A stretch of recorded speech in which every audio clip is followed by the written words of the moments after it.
კიდევ ერთხელ მოგესალმებით, პირდაპირ ეთერში ქრონიკის სპეციალური გამოშვება. ამ წუთებში სახელმწიფო უსაფრთხოების სამსახურში ბრიფინგი იწყება, რომელსაც პირდაპირ ეთერში გთავაზობთ.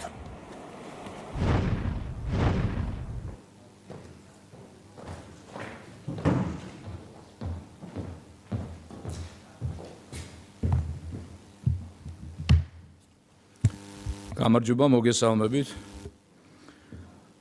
საქართველოს სახელმწიფო უსაფრთხოების სამსახურის სახელმწიფო უსაფრთხოების დეპარტამენტის თანამშრომლებმა კომპლექსურად ჩატარებული სპეციალური ღონისძიების შედეგად, რომელიც ბოლო 4 დღის განმავლობაში სამსახურის სხვადასხვა სტრუქტურული ერთეულის ჩართულობით მზადდებოდა, საქართველოს სომხეთის სასაზღვრო გამშვებ პუნქტებს შორის ნეიტრალურ ზონაში დააკავეს ძებნილი საქართველოს მოქალაქე, რომელსაც ბრალად ედება 2025 წლის 4 ოქტომბერს დაორგანიზებული ჯგუფური ძალადობისა და პრეზიდენტის სასახლის ხელში ჩაგდების მცდელობის პარალელურად დივერსიული აქტების მოწყობის მიზნით დიდი რაოდენობით ცეცხლსასროლი იარაღის, საბრძოლო მასალისა და ასაფეთქებელი საშუალებების შეძენა შენახვა.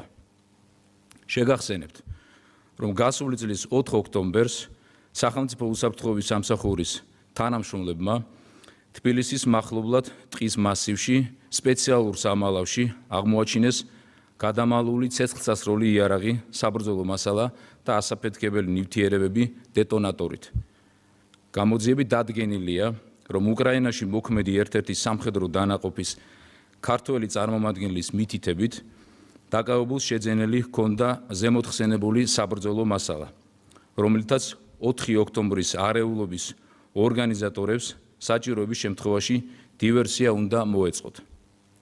როგორც გახსოვთ, სახელმწიფო უსაფრთხოების სამსახურის თანამშრომლების მიერ გატარებული პრევენციული ღონისძიებების შედეგად გასული წლის 4 ოქტომბერს ასევე მოხერხდა იმ პირთა წრის განეიტრალებაც, რომლებსაც სავარაუდოდ აღნიშნული საბრძოლო მასალა და ასაფეთქებელი ნივთიერებები თბილისის ცენტრში უნდა გადაეტანათ.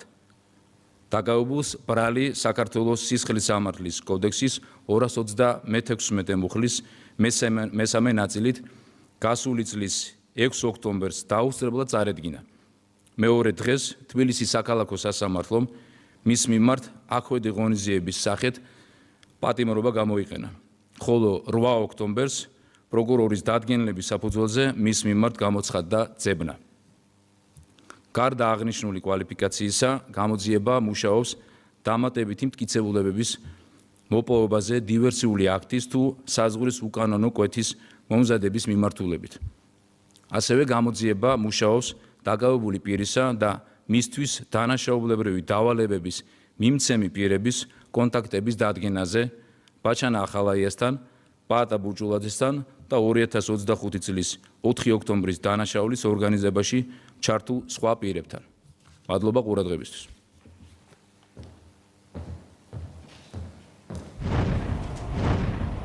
ეს იყო პირდაპირ ჩართვა სახელმწიფო უსაფრთხოების სამსახურიდან და ბრიფინგი 4 ოქტომბრის საქმეს ეხებოდა. დღის ყველა სიახლეს კი გაეცნობით იმედი ნიუს-ჭიზე მეგებრშდობით. მადლობთ ყურადღებისთვის.